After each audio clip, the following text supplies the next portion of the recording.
Welcome. In this video, I will show you how to update software on your DREAME TV 43Q100.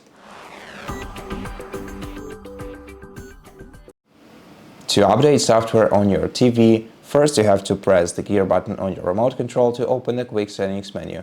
And from here, go to all settings by selecting the gear icon on your screen once again. After that, scroll down to System menu and select About in the following menu.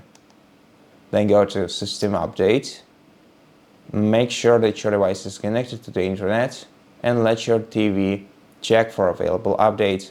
And if you do have an update, right here on the screen you'll be able to see Install Now or Download Update option. Just select it and wait until the update is downloaded and installed, and when it's finished, you'll be able to restart your TV by selecting the respective icon right here in order to apply changes.